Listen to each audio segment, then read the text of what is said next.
Nominee, MP পদপ্রার্থী নয়।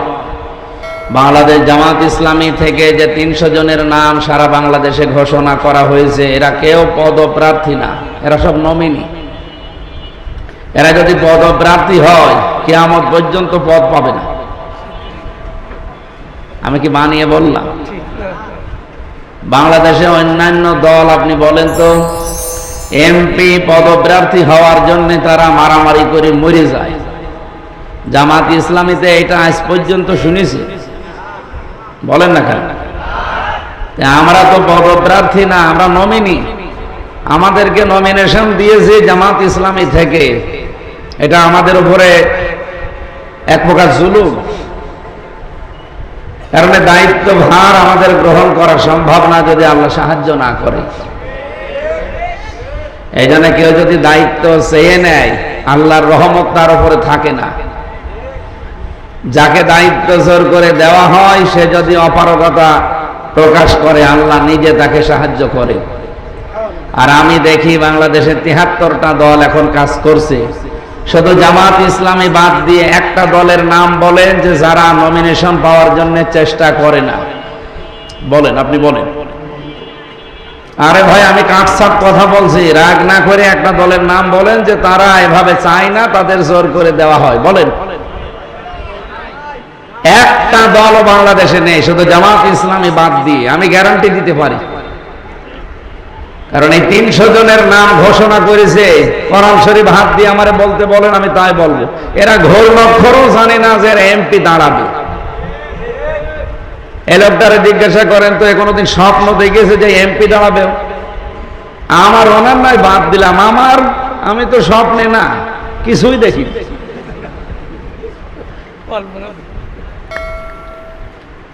অথচ এই মহান দায়িত্ব ইসলামী আন্দোলন একামতের দিন তারা চাপিয়ে দিয়েছে। আর আমরা এটাকে এবাদত মনে করি। নামাজ পড়া যেমন আমার কাছে এবাদত, যে দায়িত্বটা দিয়েছে এই দায়িত্ব পালন করার জন্য যে কষ্ট স্বীকার করছি, এই কষ্টটাও এবাদত। আপনি কি মনে করেন কোনো কষ্ট নেই? বলেন বলেন। অবশ্যই কষ্ট আছে। এই কষ্টটা করছে শুধুমাত্র নামাজ যেমন কষ্ট পায়, রোজা রাখলেও কষ্ট পায়। আমরা যাচ্ছি আগামীতে 151 জনকে কোরআনে কারিম বুকে নিয়ে তারা যেন সংসদে যে আল্লাহর এই 500 বিধান বাংলাদেশে কায়েম করতে পারে। এই 54 বছরে আমরা যা দেখি নাই, ইনশাআল্লাহ এবার তা দেখা হবে। বহু ধোকায় পড়েছি এই 54 বছরে, এবার আর কোনো ধোকায় আমরা পড়ব না।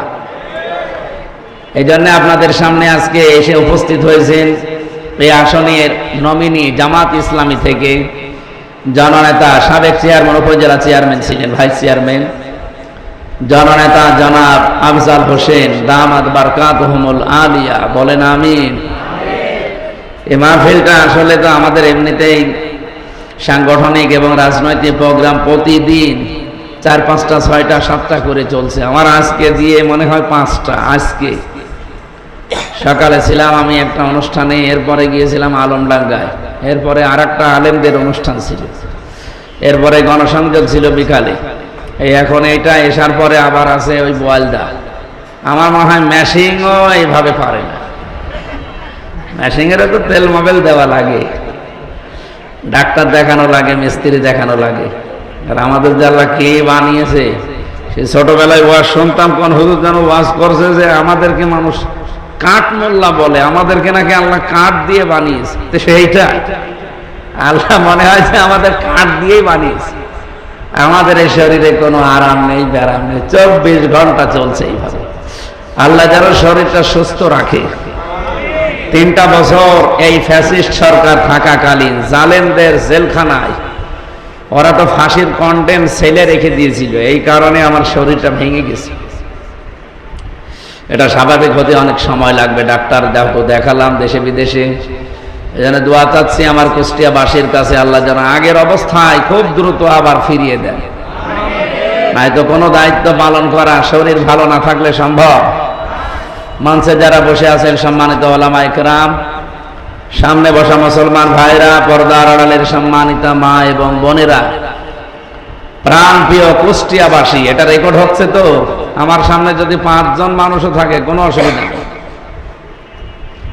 এখন আমার সামনে বাংলাদেশ সহ বিশ্বের 175 কোটি মুসলিম বিভিন্ন ভাষায় তারা এই কথাগুলো শুনতে পাচ্ছে। কারণ আমরা যার জীবনে নিয়ে আলোচনা করার জন্য বসেছি, উনি আফজাল হোসেন না, উনি আমির হামজা না, কে? মুহাম্মাদুর রাসূলুল্লাহ। আল্লাহর পরে যার স্থান, আমরা তার সিরাত যেহেতু লিখেছেন, আমরা সিরাত আকারে কথা বলবো ইনশাআল্লাহ। যিনি আমাদেরকে বিশ্বনবীর জীবনী শোনার জন্য একটা সময় বের করে দিলেন, শরীরটাও ভালো রাখলেন, এখনো মন মানসিকতা ভালো রেখেছেন, বলেন আলহামদুলিল্লাহ।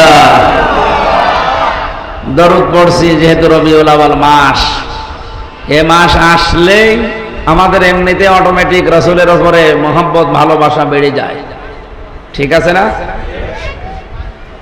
এই আপনারা আওয়াজ করেন কেন ভাই? বসেন বসেন। এই যে মূর্তি, এই যে এগুলো বসিয়ে দেন, যে কোনো জায়গায় বসে পড়েন ভাই। রিভাব নেই, রিভাব দেন, ইকো দেওয়ার দরকার নেই। আমরা কোরআনে কারিমের 6666টা আয়াত থেকে একটা আয়াতের কিছু অংশ পড়লাম, এরপরে লক্ষ লক্ষ হাদিস থেকে একটা হাদিসও পড়েছি। আল্লাহ যেন এটা সামনে নিয়ে অন্তত হেদায়েতমূলক কিছু কথা রাসূলের জীবনী থেকে বলার এবং শোনার তৌফিক দেন, আমিন।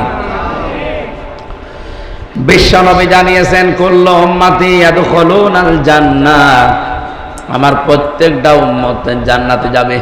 সুবহানাল্লাহ বলতে পারেন না? এখন আমাদের হিসাব করা দরকার, আমি উম্মত আছি তো? নবীজি যে বললেন কুল্লু উম্মতি, একালি টান আছে, ইয়াদখুলুনাল জান্নাহ,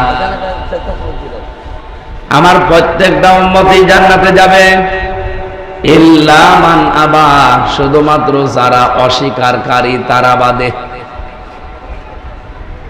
যেহেতু আমি প্রশ্ন করেছি, জবাবও আমি দিতে চাই, আমরা উম্মত আছি কিনা এ কথা বলা লাগবে কোরআন অথবা হাদিস। কি কথা বলে না কেন? আমিন কওমি মূসা উম্মাতুন ইয়াহদুনা বিল হাক্কি ওয়া বিহি ইয়াদিলুন। এই পৃথিবীতে হযরত মূসা আলাইহিস সালামের কিছু কথা আল্লাহ আমাদেরকে শুনিয়েছেন আয়াত দিয়ে।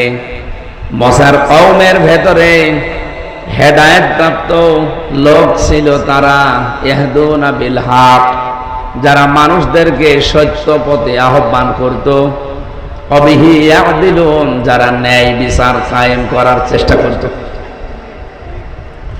বাংলাদেশে আজ যারা মানুষকে ডাকে, আপনি মন থেকে বলেন কত মানুষ তার বাবার দিকে ডাকে, কেউ তার স্বামীর দিকে ডাকছে, কেউ তার নেতা নেত্রীর দিকে ডাকে। একমাত্র আমরা যারা দেশে ইসলাম নিয়ে রাজনীতি করি, তারা শুধু আল্লাহর দিকে ডাকি। নাকি বানিয়ে বললাম? আমি আজ পর্যন্ত কোনোদিন বলেছি যে আসেন আমার বাবার নিয়ম নীতি মেনে চলি? না। এই জন্য কোরআনে কারীম এই মানুষগুলোর কথাকে এত গুরুত্ব দিয়েছে। আমান আহসানু কাওলাম মিম্মান দাআ ইলাল্লাহ ওয়া আমিলা সালিহান ওয়া ক্বালা ইন্নানি মিনাল মুসলিমিন। এই কে কথা বলেন আপনি?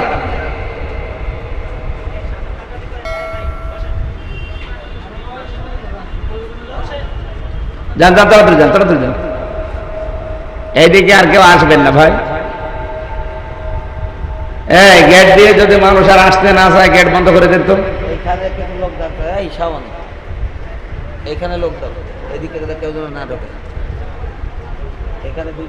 মানুষ 50 লাখ হওয়া লাগবে এটা বিষয় না, 10 জন শুনুন। আমরা ক্লাস আকারে কথা বলবো, অন্তত এই 10 জনই যেন আবু বকরের মতো আল্লাহ কবুল করে। কুষ্টিয়ার ইবি থানা জামাত ইসলামের একজন কর্মী, জেলা আমির সেদিন বলছিল,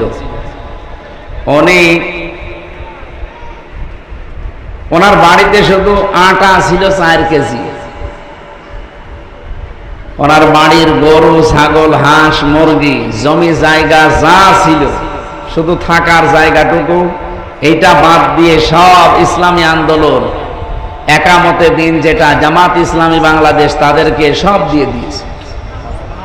ওনাকে প্রশ্ন করা হচ্ছে যে আপনি সব দিয়ে দিলেন, এটা তো ঠিক না, কারণ দান করতে হলে 3 ভাগের 1 ভাগ দান করা যায়, বাকি 2 ভাগ তার সন্তানাদি আরো তার নিজের অবস্থার জন্য রাখা লাগে।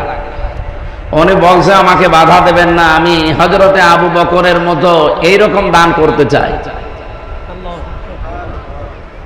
আমাদের এই মাঝগ্রাম শিলাইদা এলাকায় সব মানুষ এখানে এসে বসার দরকার নেই, 5 জন হোক, কিন্তু 5 জনই আমরা আবু বকরের মতো করতে চাই। রব্বুল আলামিন বলেন আমান আহসানু কাওলাম মিম্মান দাআ ইলাল্লাহ, ওই লোকটার চাইতে উত্তম কথা, সুন্দর কথা, ভালো কথা কেউ বলে না।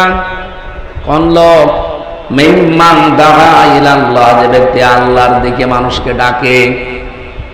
এজন্য দুনিয়ায় যত কথা আছে দেখবেন সব চাইতে ভালো কথা আল্লাহর নিকটে যারা আল্লাহর দিকে মানুষকে ডাকতেছে। ওয়া আমিলা সালিহা, শুধু ডাকেই না, ভালো কাজে আঞ্জাম দেয়। ভালো কাজ কি? আমরা অনেক মানুষ মনে করে ভালো কাজ মানে 5 ওয়াক্ত নামাজ পড়লাম, রোজা রাখলাম, হজ করে আসলাম, সম্পদ থাকলে হয়ে গেল ভালো কাজ। কে বলেছে আপনাকে? ভালো কাজ আমার আল্লাহর দৃষ্টিতে কোনটা? রব্বুল আলামিন বলেন তুমিনুনা বিল্লাহি ওয়া রাসূলিহি ওয়া তুজাহিদুনা ফি সাবিলিল্লাহ বিআমওয়ালিকুম ওয়া আনফুসিকুম যালিকুম খায়রুল লাকুম ইন কুনতুম তা'লামুন।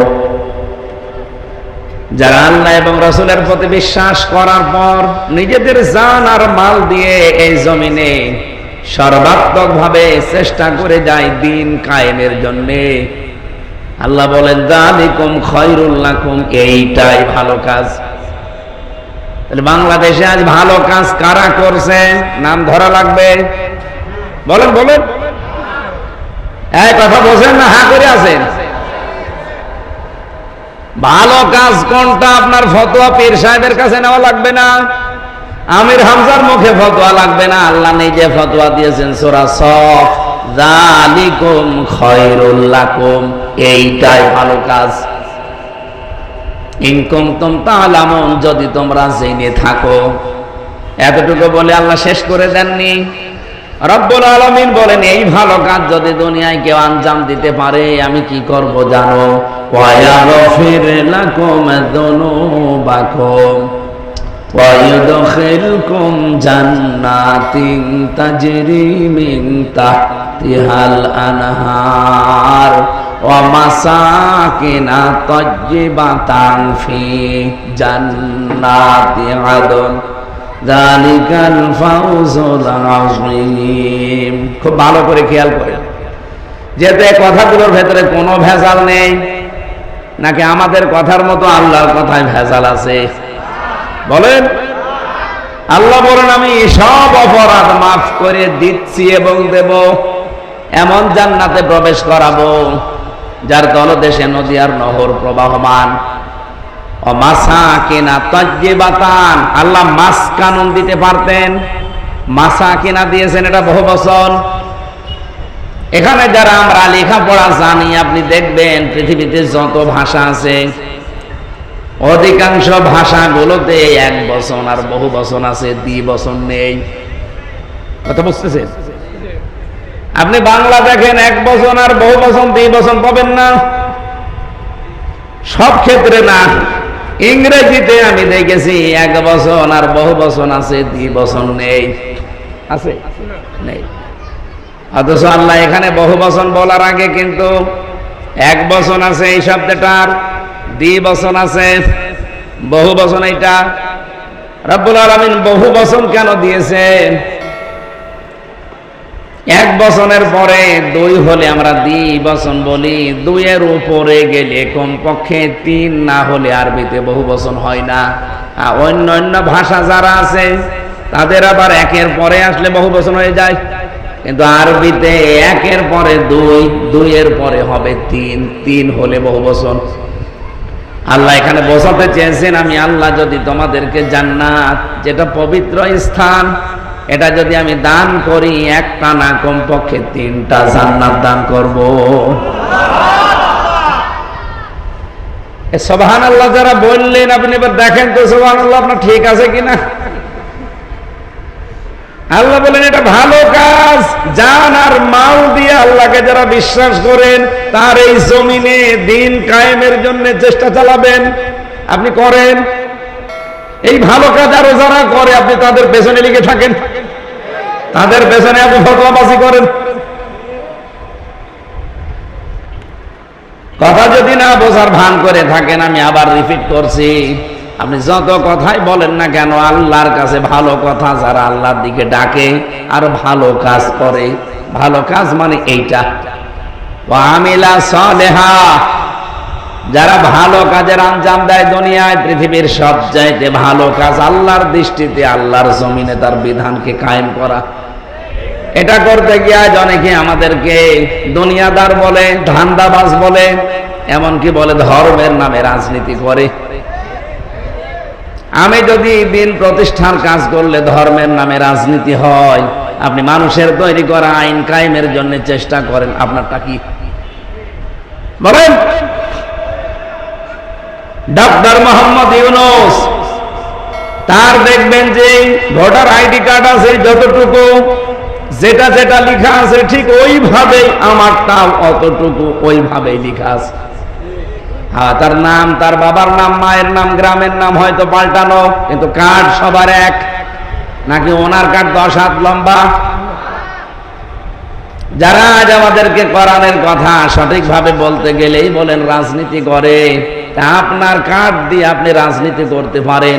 আমারও এরকম ভোটার আইডি কার্ড দেশের আছে, আমি ভেসে আসি নাই, ভেসে এসেছি আপনার মতো। এই জন্য আমি ভালো কাজ যেহেতু কোরআন থেকে বুঝেছি, জীবন থাকতেই ভালো কাজ আমি করবই। আল্লাহ এতটুকু শেষ করে দেননি আয়াতের শেষ অংশ, ওয়াকালা ইন্নানি মিনাল মুসলিমিন, এমনকি সেই লোকটা এ কথা বুক ফুলিয়ে বলতে পারে যে আমি কিন্তু মুসলমান। আমি কি? আপনি মন থেকে বলেন তো, এই 15.5 বছরে যে দুর্যোগ গেল, জনসম্মুখে এসে মন খুলে বলা যেত যে ভাই আমি কিন্তু মুসলমান, বলা যেত? প্রশ্ন আসতে পারে, বলা যেত না মানে? আমি তো বলতাম। হ্যাঁ বলতেন, আপনার এই আগা কাটা আছে তাই। অনেকে মনে করে আমি মুসলমানই দিয়েছি ছোটবেলা, আমি মুসলমান না মানে? আগা কেটে দিলে যদি মানুষ মুসলমান হয়, তো ছাগল কি? ছাগলের তো দেওয়া আছে। ছাগল যদি বলে আমিও হবে মুসলমান, কি অনেকে জানেই না। অনেক মানুষ এই ছোটবেলায় শুধু ছেলে মুসলমানি দিয়েছে। আর একটা ধান্দাও আছে, মুসলমানি দেওয়া দেওয়া না, এই মুসলমানি দিয়ে অনেকে টাকা তোলে, আলখাতা। 20 বছর হয়ে গেছে ছেলের বয়স, তাগড়া হয়ে গেছে ছেলে, এখনো মুসলমান দিইনি। কি গো চাচা, এত বড় ছেলে, এই যে এটা মুসলমানে দেননি, দেব কি করে? ওরও টাকা নেই, আমারও টাকা নেই। এটা ছেলে মুসলমানে দিতে কয় টাকা লাগে বলেন তো? কত? 500। 500 টাকা দিলে গোড়া থেকে কেটে বাদ দিয়ে দেবে। 100 টাকা দিলে কেটে ফেলে। কুষ্টিয়াবাসী, আমি হাসির জন্য না, এখানে একটা শিক্ষা আছে। যেই লোকটার ছেলে মুসলমানি দেবে, মাত্র 100-150-200 টাকা খরচ, কিন্তু সে আজ 20-30 হাজার টাকা খরচ করে। কেন? এতদিন বিভিন্ন জায়গায় দাওয়াত খেয়েছে, এখন ওই দাওয়াত দিয়ে ওই টাকা তুলবে। তো টাকা তো কাছে নেই, কিভাবে তুলবে? শেষে ব্যারাকের কাছে লোন নেয়, এনজিওর কাছে লোন নিয়েছে 50,000 টাকা। মাইকিং করছে যে আমার 20 বছরের ছেলে মুসলমানি, আপনারা আসেন। মানুষও আসে, খাওয়া দাওয়া হয়। 50,000 খরচ করে দেখা যাচ্ছে 60,000 টাকা আরো লাভ হয়েছে। মাঝগ্রামে বাজারে বসে বসে ঘাসতেছে গোফে তা দিয়ে। কি গো চাচা এত খুশি? বাবাজি বলবেন না, যে ব্যবসায় এত লাভ, আমার মনে হয়েছে মুসলমান, আমি আর একবার দিই, এর নাম মুসলমান। আল্লাহ যে বললেন লোকটা বুক ফুলিয়ে বলতে পারবে ওয়াকালা ইন্নানি মিনাল মুসলিমিন, আমি কিন্তু যেমন তেমন লোক না, আমি মুসলমান। এই বাংলাদেশে আমরা এখন যারা আছি, এই যে চারজন চেয়ারে বসে আছি আমরা সহ, বলেন তো আয়াতের প্রথম অংশ হয়তো আমরা মানছি, আল্লাহর দিকে কম বেশি আমরা ডাকি, ঠিক আছে, আমিলা সলিহা, ভালো ভালো কাজেও কম বেশি আমরা করি, আঞ্জাম দেই। কিন্তু 3 নাম্বার যেটা বলেন আপনি মন খুলে যে আমি মুসলমান, এই কথা বলার যোগ্যতা এখন আমাদের আছে? কেউ যদি বলতে চায় যে আমি মুসলমান, তার কাছে চাঁদাবাজি থাকবে? বলেন, কোন মুসলমান চাঁদাবাজি করতে পারে? তাহলে মুসলমান আপনি বলতে পারেন না। মানে দাআ মা লাইসা লাহু ফালাইসা মিন্না ওয়া লিয়াতাবাওয়া মাকআদাহু মিনান নার। নবীজি বলেন, যে জিনিস তোমার না, ওইটা যদি জোর করে নিজের দখলে নিয়ে নাও, ওই দিন থেকে তুমি আমার উম্মত থেকে খারিজ হয়ে গেলে। এতটুকুই না, ওয়াকালা ওয়া লিয়াতাবাওয়া মাকআদাহু মিনান নার, জাহান্নামে তুমি নিজের একটা স্থান বরাদ্দ করে ফেললে। আমার তো মনে হচ্ছে বাংলাদেশে আগস্টের 5 তারিখের পর থেকে বহু মানুষ অলরেডি নবীর উম্মত থেকে বের হয়ে গেছে। আরে ভাই, আপনি নামাজ পড়েন, রোজা রাখেন, দাড়ি রেখেছেন, অথচ নবীর উম্মত না। নবীর উম্মত না হলে ইহুদি যেমন নবীর উম্মত না, খ্রিস্টান যেমন নবীর উম্মত না, হিন্দু যেমন নবীর উম্মত না, ওর নামাজ রোজা যেমন কবুল হবে না, আপনারটাও। কি কথা বলেন? শক্ত হয়ে যাচ্ছে, কিছুই হয়নি, শুরু হচ্ছে। সুতরাং আমি মুসলমান, এই পরিবেশ তৈরি করা লাগবে সামনে। আর এই পরিবেশ আমরা তৈরি করতে চাই কোরআনে কারীম দিয়ে। এমন বাংলাদেশ গঠন হবে সামনে, যেখানে চাঁদাও থাকবে না, বাজিও থাকবে না। এতদিন যারা বাবা শাহজালাল সব হালাল করে খেয়েছে, এখন তারা অনেকেই চোরের মায়ের বড় গলা। যারা আজ বাংলাদেশে গলাবাজি করছে, বড় বড় কথা বলছে, বলেন তো চরিত্র বলে কিছু আছে?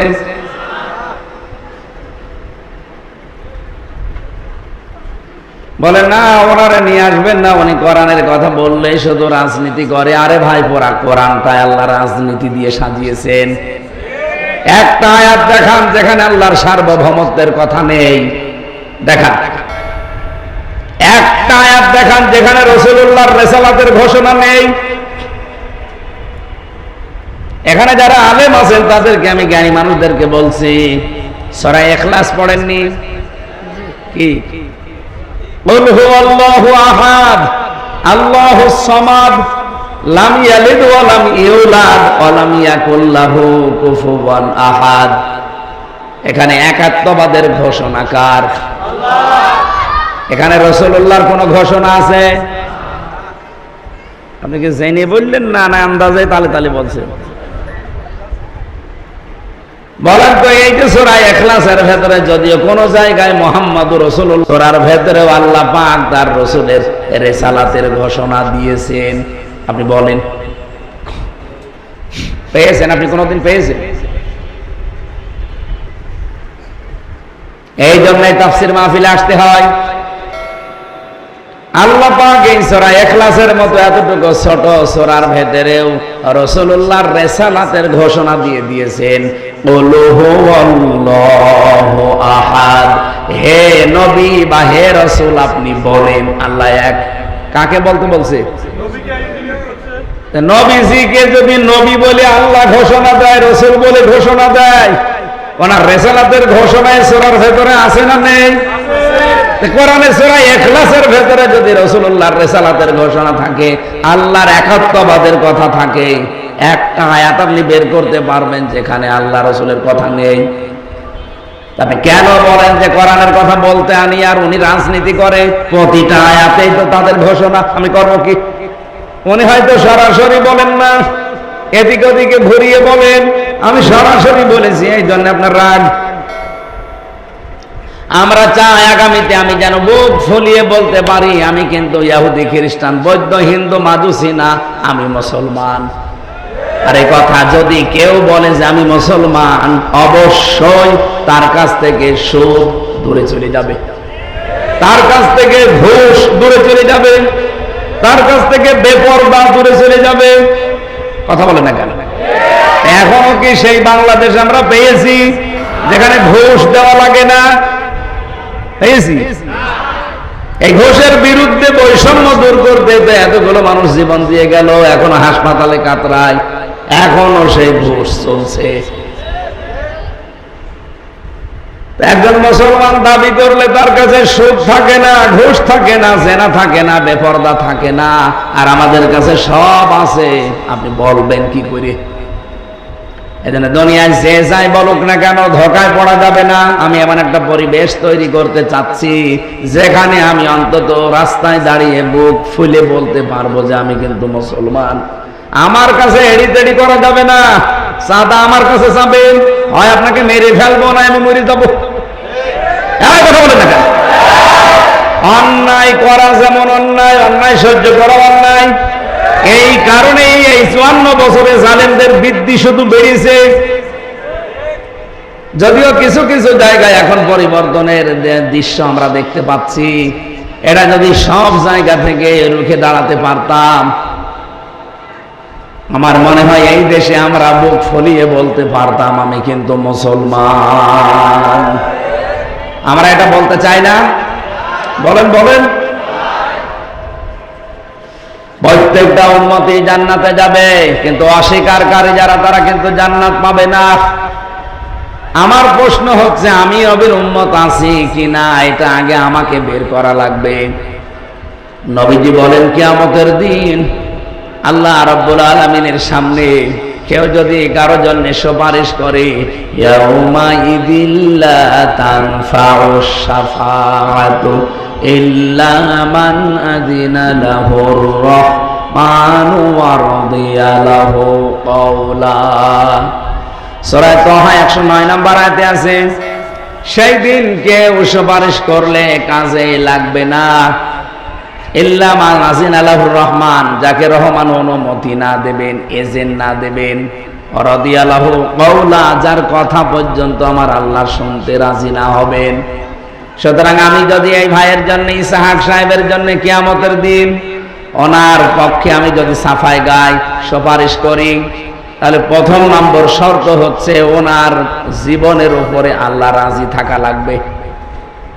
এমন জীবন গঠন করেছে সারা জীবনে শুধু সুদ, এমন জীবন গঠন করেছে সারা জীবন শুধু জেনা, এমন জীবন গঠন করেছে সারা জীবনে শুধু লাল পানি। এদেশে নেই? আমি এরকম মানুষের জন্য সুপারিশ করলে আল্লাহ সুপারিশ কবুল করবে? ওনার জীবনের উপরে আগে আল্লাহ রাজি থাকা লাগবে। এই জন্য একটু ভাবেন, কত মানুষ তো কত বাবার আশায় বসে আছেন যে আমার বাবা আছে, পার করে নিয়ে যাবে। ডাহা মিথ্যা কথা। নবীজিও পারবে না। আগে আপনার প্র্যাকটিক্যাল লাইফের উপরে, বাস্তব জীবনের উপরে আল্লাহর রাজি থাকা লাগবে। তাহলে এমন কাজ করা দরকার আল্লাহ যেন নারাজ না হয়। অকালা ইন্নাকি 2 নম্বরে রাদিয়াল্লাহু কাওলা, এমনকি আপনার কথা শুনতে আল্লাহর পছন্দ হওয়া লাগবে। আমি যে দুনিয়াতে কথাবার্তারা যা বলি এই কথার উপর আল্লাহর রাজি থাকা লাগবে। অথচ এই দেশে শুধু রাজনৈতিক কারণে প্রতিহিংসা নিয়ে এত কথা বলে, 100টা বললে 98টা মিথ্যা কথা। চুপ করে থাকতে পারেন না, যদি কথা মিথ্যাই বলবেন। সত্য কথা যদি বলতে না পারেন তো চুপ করে থাকবেন। আন্দাজে একজন মানুষের উপর একটা মিথ্যা দোষ দিয়ে, তহমত দিয়ে তার জাতির সামনে কালার করে দেন। আমি কি বেশি বললাম? এরকম মানুষ দেশে নেই? বলেন। অথচ এই সিস্টেমটা থাকার কারণে বহু মানুষের দোয়া আল্লাহ কবুল করা বন্ধ করে দেয়। নিজের ভেতরে যাদের দোষ আছে দোষগুলো উন্মুক্ত করে না, অন্যের দোষ শুধু বানিয়ে বানিয়ে তার উপরে চাপিয়ে দেয়। আমার যতটুকু সারা দেশ সম্পর্কে ধারণা, সবচাইতে বেশি এই গোনাটা বাংলাদেশে হচ্ছে। নিজে দোষ করে নিজে নিরপরাধ, আর একটা ভালো মানুষের উপরে দোষটা চাপিয়ে দেয়, তার বিরুদ্ধে মিথ্যা তথ্য লাগায়, মিথ্যা কথা বলে লোকটাকে কালার করে দেয়। আল্লাহ রাব্বুল আলামিন কোরআনে কারিমে সূরা নিসার 112 নম্বর আয়াতে এই তথ্যটা দিয়েছেন, ওয়ামাইয়াকসিবে খাতিয়াতান আও ইসমান সুম্মা ইয়ারমি বিহি বারিআন ফাকাদ ইহতামালা বুহতানা ওয়া ইসমান মুবিনা। তোমাদের ভেতরে বহু মানুষ এমন আছে নিজে অন্যায় করে, আর অন্যায়টা যখন সংগঠিত হয়ে যায় একটা ভালো মানুষের উপরে, নির্দোষ মানুষের উপরে দোষটা চাপিয়ে দিয়ে নিজে ভালো সাজে। এই দেশের একটা বড় ছাত্র সংগঠন আছে, যাই করুক না কেন শুধু শিবিরের উপরে দোষ চাপিয়ে দাও। এ কথা বলে না তারা যে দায় দিয়ে দাও, মনে হচ্ছে ওদের বানিয়েছে আল্লাহ দায় নেওয়ার জন্য। আপনি হয়তো বুঝতে পারছেন না, জাতির লোক কিন্তু এখন বুঝে ফেলেছে যে যেহেতু মিথ্যাবাদী, নিজে দোষ করে, নিজে অন্যায় করে, আর দোষ চাপিয়ে দেয় একটা ভালো মানুষের উপরে। এটা তো দুনিয়া গেল, কিয়ামতের দিন আপনি প্রকাশ্য পাপের বোঝা পিঠের উপরে বহন করে চলতে থাকবেন। এই কুষ্টিয়ার মানুষগুলো আপনাকে দেখে বলবে কত নিকৃষ্ট বোঝা বহন করে নিয়ে যাচ্ছে। বলেন নাউজুবিল্লাহ। এত কড়া ভাষায় বলার পরেও যদি কারো মনের পরিবর্তন না হয়, আমার মনে হয় ওর বিবেকের উপরে কুকুরে পোষা পুষিস। বলেন,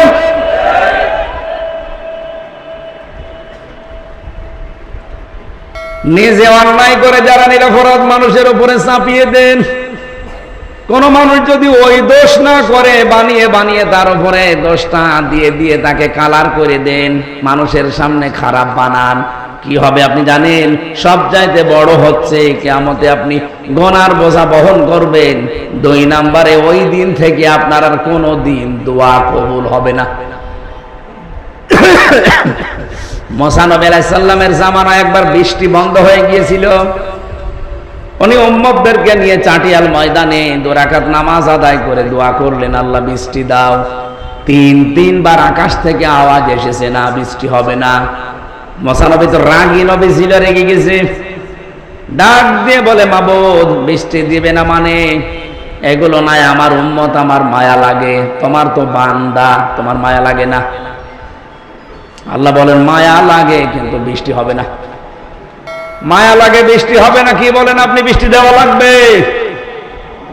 আল্লাহ পাক বলেন, মুসা তুমি যতবার দোয়া করো আমি বৃষ্টি দেব না, কারণ তুমি যাদের নিয়ে দোয়া করছিলে ওর ভেতরে নামিমা, তালাতালি করা, এর কথা ওর কাছে লাগায়, একজনের উপরে দোষ চাপিয়ে দেয়। এইরকম একজন লোক আছে, ও যতক্ষণ তোমার এই মোনাজাতে থাকবে ততক্ষণ তুমি নবী হলেও দোয়া কবুল হবে না।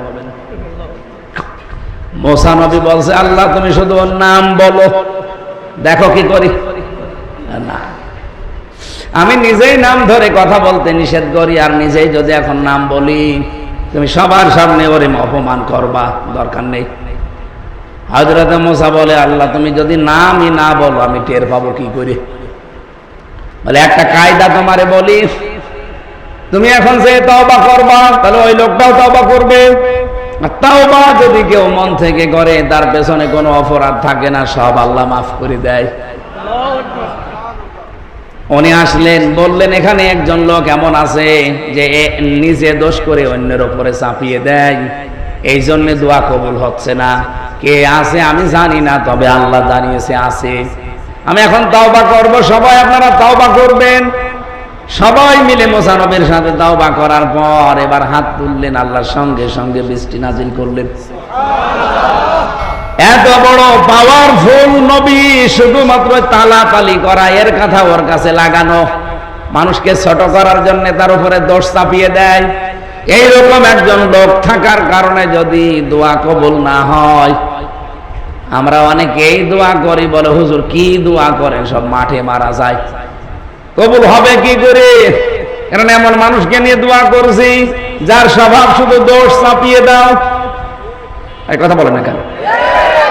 এই জন্য এরকম লোক যদি এখানে থাকেন যে নিজে অন্যায় করে আরেকজনের উপরে দোষটা চাপিয়ে দেন, সে নারী হোক পুরুষ হোক, এই মুহূর্তে আপনি মাহফিল ছেড়ে চলে যান, নাই তো আমরা এখন দোয়া করব, আমাদের দোয়াও কবুল হবে না।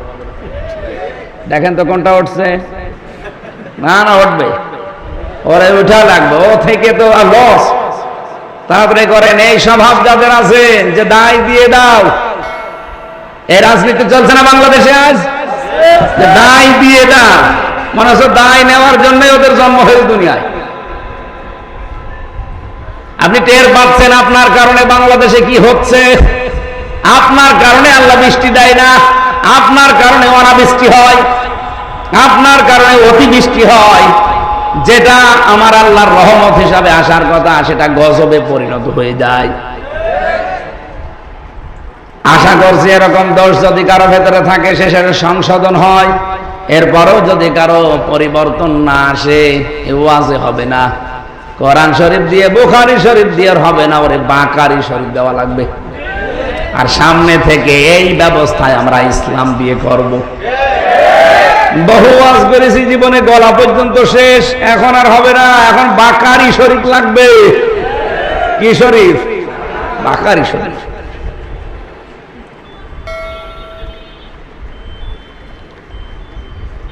আমার কথা ছিল, যারা অস্বীকারী, আমরা নবীর উম্মত এখনো যেহেতু হতে পারি নাই, কারণ আমার কথাবার্তার উপরে তো আল্লাহ রাজি নেই। আমি এমন কথা বলি যে কথার উপরে আল্লাহ রাজি হওয়া সম্ভব না, কারণ 100টা বললে দিনের ভেতরে আমার 70টাই মিথ্যা কথা। এরকম আমার দেশে আছে না? আমি হাসিনার দিকে তাকিয়ে বলছি, আপনি বলেন তো, যত কথা বলতো অধিকাংশ গুলোই সত্য কথা না মিথ্যা কথা?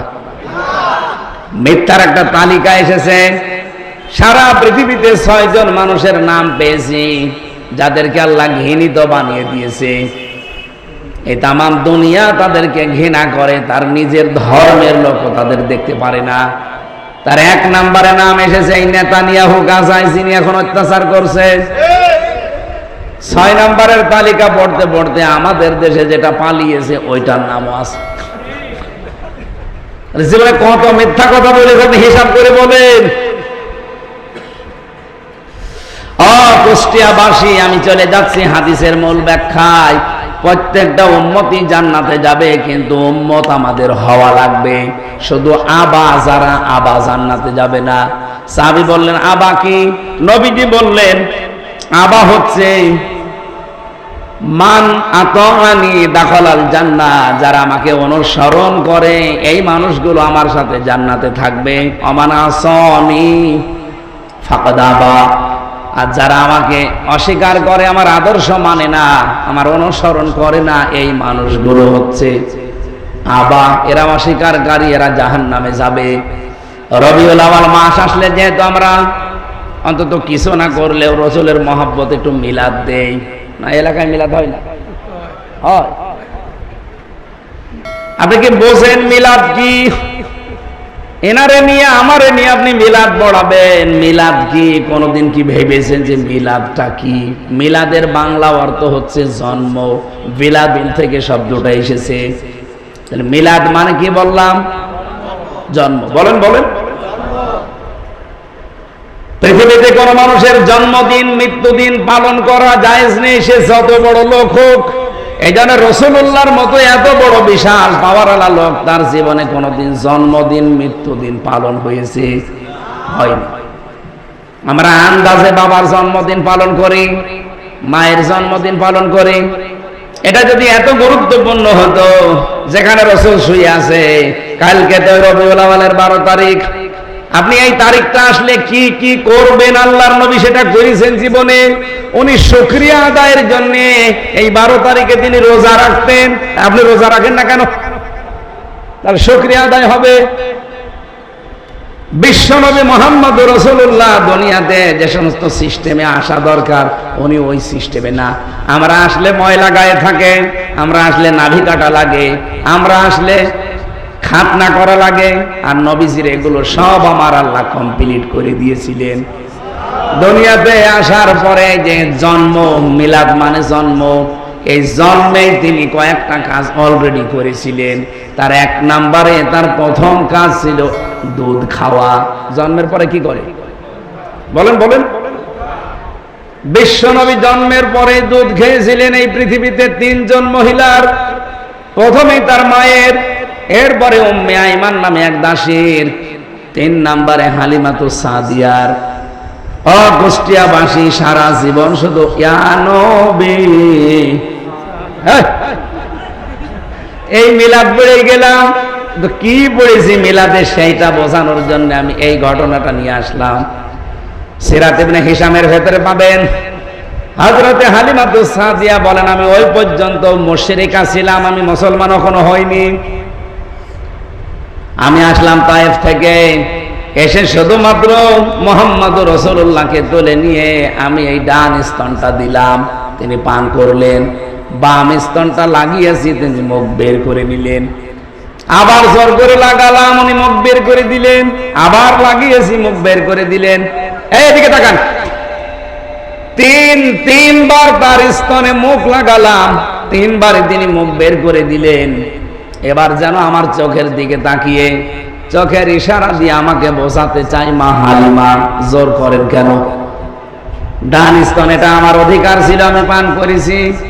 বাম স্তন এটা আমার অধিকার না, এটা আমার দুধ ভাই আব্দুল্লাহর অধিকার। আমি জানি আপনার একটা ছেলে আছে আব্দুল্লাহ, আমার হক তো আমি পান করেছি, আমার ভাইয়ের হক আমি নষ্ট করতে পারি না। এই দুনিয়ায় আমার আগমন ভাইয়ের হক নষ্ট করার জন্য না, আরো ভাইয়ের হক যেন আমি ফিরিয়ে দেই। কুষ্টিয়াবাসী কে কোন রাজনৈতিক দলে আছেন, মতে আছেন, আমি সব বাদ দিলাম। আপনি নবীর উম্মত কিনা স্বীকার করেন। যেই নবী মিলাদ দেন, যেই নবীর জন্য মায়ের কোলে বসে যিনি ভাইয়ের হক ফিরিয়ে দেয়, নষ্ট করে না, সেই নবীর উম্মত আপনি যত বড় হচ্ছেন, ভাইয়ের হক মারার জম হচ্ছেন। আমি কি বোঝাতে পেরেছি? কত মানুষ এখানে আমরা নামাজ 5 ওয়াক্তের জায়গায় তাহাজ্জুদও পড়ে, অথচ ভাইয়ের জমি আস্তে করে আইল ঠেলে নেয়। শুধু আইল ঠেলা না, ওরে পুরা ফাঁকি দিয়ে দেয়। সারা জমিন চাষ করছে ঠিক ভালো মতোই, হঠাৎ আইলের কাছে গেলে নাঙ্গলের মাথা বাঁকা হয়ে যায়। আমার মনে আছে যত বরকত আল্লাহ এই আইলের কাছে দিয়েছে।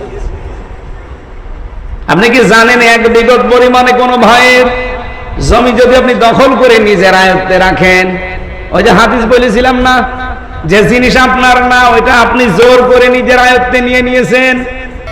এ জমি তো আপনার ছিল না, আপনি জাল দলিল করে হোক, আইল ঠেলে হোক, যেভাবে হোক নিজের আয়ত্তে আপনি চাষ করে খাচ্ছেন। ওই দিন থেকে আপনি আর নবীর উম্মত নেই। সুতরাং যারা চাঁদাবাজি করে, অন্যের সম্পদ যারা উল্টা পাল্টা করে, 2 নাম্বারি করে যারা খান, বলেন তো ওই সম্পদ কি আপনার? বলেন, যেভাবে হোক ফাঁকিবাজি করে, ধোঁকাবাজি করে, প্রতারণা করে খাচ্ছেন। হয় চুরি করে, ডাকাতি করে, ছিনতাই করে, নাই চাঁদাবাজি করে, যেভাবে অন্যের সম্পদ যেটা আপনার না, ওটা যতদিন নিজের দখলে রাখবেন, আল্লাহর কসম আপনি আর নবীর উম্মত নেই। আর আপনি যদি উম্মতি হতে না পারেন, আমির হামজা না, কাবার ইমাম সাহেবকে দিয়ে জানাজা পড়ালো আপনি জান্নাত পাবেন না। হাদিসের শেষ কথা তো আরো কঠিন। আপনি যেন অলরেডি জাহান্নামে নিজের একটা স্থান অলরেডি বরাদ্দ করে ফেলেছেন। আমার তো হাদিস পড়ার পরে মনে হয় বাংলাদেশে বহু মানুষ এখন অলরেডি জাহান্নামী। নাকি আমি হাদিস বানালাম? বলুন, যে নবী মায়ের কোলে বসে ভাইয়ের হক নষ্ট করে না, তাও দুধ ভাই, আপন ভাই না, আর আপনি আপন ভাইয়ের সম্পদ মেরে দেন। অনেকে দেখি নিজের জমি জায়গা যা আছে, বন আছে, বনকে শুধু মাঠের জমি দিতে চাই, বাড়ির জমি দিতে চাই না। বলে এইটাও দেওয়া লাগবে কেন? তোমার জন্ম দিয়েছে তোমার বাবা, আর ওইটাকে ডাউনলোড করে নিয়ে এসেছে। ওইটা বাবার জন্ম দেওয়া না। সাহাবায়ে কেরাম যখন জমি জায়গা ভাগ করতেন, বাড়ির জিনিসপত্র, খাবারের প্লেট, এই গ্লাস, এইটা পর্যন্ত ভাগ করতেন বোনকে দিয়ে। আর তুমি বাড়ির জমি দিতে চাও না, আবার নামাজ পড়ো। আমার মনে হয় এই এলাকায় এই ওয়াজ করা ঠিক হচ্ছে না, কারণ এই এলাকায় এরকম মানুষ মনে হয় আপনাদের এলাকার জমি জায়গা তো এরকম দাম না, আপনারাও এরকম করেন। কি করবেন বলেন তো? আমি একটু আবেগপূর্ণ হয়ে বলছি, কি করবেন বলেন?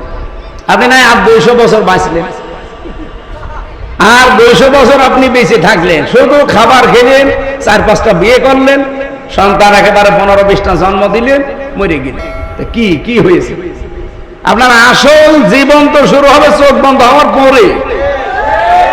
যার শুরু হয়ে গেলে আর কোনোদিন শেষ হবে সেইটা ভুলে যায় কোন জ্ঞানী মানুষ।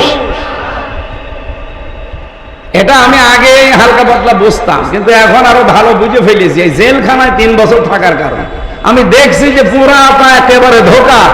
সে যেই হোক, আমার বউ এটাও একটা ধোঁকা। ও যত ভালোবাসুক আমাকে, আমি মরে যাই আজকে, এখনই যদি মরে যাই, হার্ট অ্যাটাক করে মরে গেলাম, আপনি খবর দেবেন যে হামজা সাহেব মরে গেছে, হয়তো পাগল হয়ে যাবে, কান্নাকাটি করে 2-3 দিন না খেয়ে থাকবে। হয়তো 7 দিনের দিন দেখবেন হ্যাঁ আবার স্বাভাবিক হয়ে গেছে, হাসি তামাশা আবার ঠিক চলছে। সর্বোচ্চ 3 মাস 10 দিনের ভেতরে দেখবেন ও আবার স্বাভাবিক দুনিয়ায় ফিরে, ওর বাবা এসে হাত ধরে বলবে, মা চল তোর আর এক জায়গায় বিয়ে দেই। কারণ এভাবে তো জীবন চলে না। ঠিক, হ্যাঁ শরীয়তে এটা আছে, দিয়ে দেবে। 5-7 দিন সংসার করবে তার সাথে। শ্বশুর যদি ওরা জিজ্ঞাসা করে যে কেমন এটা জামাই, বলবে জামাই তো এটা আগেরটা কি জামাই ছিল? অথচ আমি যা করলাম আমার কোনো দাম নেই ওর কাছে। কিছুদিন পরে দেখবেন আপনার নামও আর মনে থাকবে না। জীবদ্দশায় আস্তে আস্তে করে আর একটা সংসার পেয়ে আপনি ভুলে গেছেন এইটার নাম দুনিয়া। আর সর্বোচ্চ 100 বছর পরে যদি আপনি এই কুমারখালী এই মাঝগ্রামে আসেন, আল্লাহর কসম যে বাড়ি করেছিলেন 100 বছর পরে, ওই বাড়িতে আপনাকে ঢুকতেও দেবে না। শুধু ঠিক না, এটা বাস্তব। 100 ভাগ আপনি 100 বছর পরে ফিরে আসবেন।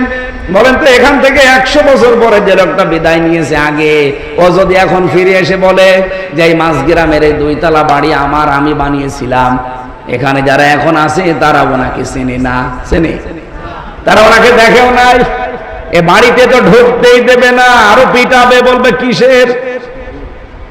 আমার নিজের নাম আমির হামজা, আমার বাবার নাম রিয়াজউদ্দিন, আমার দাদার নাম জাহান আলী, তার বাবার নাম হচ্ছে নমাজ আলী, তার বাবার নাম ইদ্রিস আলী, তার বাবার নাম ভাদু সর্দার, এরপরে আর একটা আছে সাবের আলী, এরপরে আমরা জানি না। এটা আমার দাদার কাছ থেকে শুনেছিলাম এই পর্যন্ত। তাও তো আমি 6 পুরুষের নাম জানি, আপনি 3টা, নিজের নাম, বাবার নাম, দাদার নাম, এরপরে আর জানি না। এখন ওনার দাদার দাদা যে ওই লোকটা যদি এখন এসে ওনার বাড়ি বলে এই বাড়ি আমার, ঢুকতে দেবে? আমি তো অন্তত সেই সাবের আলী পর্যন্ত জানি। সাবের দেখিনি, ভাদু দেখিনি, ইদ্রিস দেখিনি, নমাজ আলীকেও দেখিনি, জাহান আলী দেখেছি। বলেন তো এই জাহান আলীর বাবা নমাজ আলী দেখতে কেমন ছিল আমি জানি না। ওই লোকটা যদি কুষ্টিয়ায় এসে বলে এই 2 তালে বাড়া আমার, আমার মনে হয় দাঁত মুখ সঙ্গে সঙ্গে খুলে যাবে। কিসের নমাজ আলীর বাপ? আমি তো নমাজ আলীকে চিনি না। কথা বলে না কেন? এইটার নাম দুনিয়া। এই জন্য বিবেকটা কাজে লাগায় ভাই। নবীজির জীবনী শুনতে এসেছিলেন, এই জীবনীটা যদি আমরা এই মিলাদ মাহফিল বলেন, সিরাত মাহফিল বলেন, যদি এইটা মেনে নিতে পারতাম, তো বাংলাদেশে আর কোনো সাদাবাজি থাকে? যে জিনিস আমার না আমি জোর করে নেব কোন কারণে? আর এটা ভক্ষণ করে আমি করবো কি? আমার নাই 2 দিন পরে পায়খানা হয়ে বেরিয়ে যাবে, কি হবে তারপরে? অবৈধ সম্পদ অর্জন করলে কি হয় আপনি একটু দেখতে পাচ্ছেন না? 620টা বাড়ি বানিয়েছিল ভূমিমন্ত্রী, একটা বাড়িতেও থাকতে পারে না। 620টা বাড়ির সন্ধান পেয়েছে আল জাজিরা। আমি সেদিন কোন দেশে ছিলাম, ওটা সিঙ্গাপুরে। ওই হোটেলে নেমে দেখলাম যে উনি বসে বসে চা খাচ্ছে। আমারও বলছে হুজুর দোয়া করেন, আগেই পালিয়েছি। পালালেন কেন? আপনার না 620টা বাড়ি, সে বাড়িতে থাকতে পারেন না, হোটেলে থাকেন। বাড়িতে যাব কি করে? এই দেশেও আমার বাড়ি আছে, সাহেব পাড়ায় বাড়ি আছে, সাহেব পাড়া। লন্ডনে বাড়ি করেছে বেগম পাড়া, মালয়েশিয়াতে বাড়ি আছে, বাংলাদেশে যে বাড়িগুলো ছিল সব তো জনগণ আগুন লাগিয়ে দিয়েছে। এখন নিজের বাড়িতে যেতে পারে না, হোটেলে থাকে, প্রতি নাইটের ভাড়া 50,000, 1 লাখ এরকম, 118 তলা বিল্ডিং। আমারে বলছে হুজুর দোয়া করি না। কি দোয়া আসবে আপনার জন্য? আমার আপনি বাইরে সাহেব পাড়া বানিয়েছেন, সেখানে যে থাকবেন, হোটেলে থাকেন কেন? 20 লাখ বাঙালি থাকে এই মালয়েশিয়া, এই সিঙ্গাপুরে আরো বহু বাঙালি আছে। আমারে যদি দেখতে পাই পিটিয়ে ভক্ত বানিয়ে ফেলবে। এই জন্য আমি বাইরে যাই না, খুব চুরি করে আসি। কি করলো লোকটা? এখান থেকে যদি আগামীতে কেউ শিক্ষা না নেয়, আপনি মনে করবেন ও আর মানুষ নাও, একটা জ্যান্ত আস্ত কুকুর। কুকুরের যেমন কোনো স্যাদবোধ নেই, খায়, সংসার করে, দুনিয়া শেষ করে দেয়, ও ওই রকম। আমরা কুকুর হতে চাই? বলেন। রাসূলুল্লাহর সিরাতে যত কথা আছে, কিয়ামত হয়ে যাবে তাও শেষ হবে না। আল্লাহ নিজে জানিয়েছেন, ওয়া ইন্নাকা লাআলা খুলুকিন আযীম, হে নবী আপনাকে এমন মহান চরিত্র দিয়েছি, কিয়ামত পর্যন্ত মানুষ শুধু কোল কিনারা পাবে না অনুসরণ করি। আমরা এই 1 ঘন্টায় আর কি করব? যতটুকু বলেছি অন্তত এই শিক্ষাটা আজকে থেকে নেবেন, আপনার দ্বারা আপন ভাই, সৎ ভাই, দোদ ভাই, মুসলমান ভাইয়ের হক যেন নষ্ট না হয়। নারী এবং পুরুষ আমরা সবাই মিলে এই সিদ্ধান্ত নিতে পারলে আজকের এই অনুষ্ঠানটা সাকসেস হবে। আল্লাহ আমাদেরকে তৌফিক দিন। আল্লাহুম্মা আমিন। লা ইলাহা ইল্লা আনতা সুবহানাকা ইন্নী